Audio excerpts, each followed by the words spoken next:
اللہ رب العزت کتنے قریب ہیں۔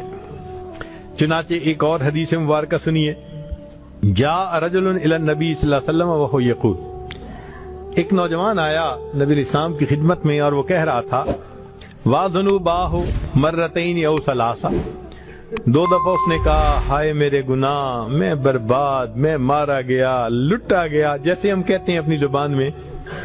تو انہوں نے یہی کہا کہ ہائے مجھے میرے گناہوں نے برباد کر دیا۔ فقال له النبی صلی اللہ علیہ وسلم، اب ذرا غور کیجئے کہ وہ نوجوان کہتا ہے میں بار بار گناہ کر کر کے تباہ ہو گیا۔ اللہ کے حبیب صلی اللہ علیہ وسلم سے کیا فرماتے ہیں فقال له النبی صلی اللہ علیہ وسلم، نبی علیہ السلام نے فرمایا، قل تو کہے، اللہم مغفرتک اوسع من ذنوبی، اللہ تیری مغفرت میرے گناہوں سے زیادہ وسیع ہے، ورحمتک ارجا عندی من عملی، مجھے اپنے عملوں کی بجائے تیری رحمت کا بھروسہ زیادہ ہے۔ ثم قال له اعد، جب اس نے یہ کہہ دیا نا، نبی علیہ السلام نے فرمایا کہ اس دعا کو دوبارہ پڑھ۔ فاعاد، اس نے دوبارہ پڑھی۔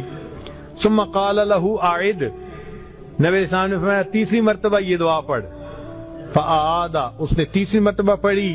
فقال، نبی علیہ السلام نے فرمایا قم، کھڑے ہو جاؤ، فقد غفر اللہ لک، اللہ نے تیرے گناہوں کو معاف فرما دیا۔ تو حدیث پاک سے ثبوت مل رہا ہے بار بار گناہ کرنے والے بندے کو اللہ کے حبیب نے فرمایا اس دعا کو 3 مرتبہ سچے دل سے پڑھ دو، کھڑے ہو جاؤ، اللہ نے گناہوں کو معاف فرما دیا۔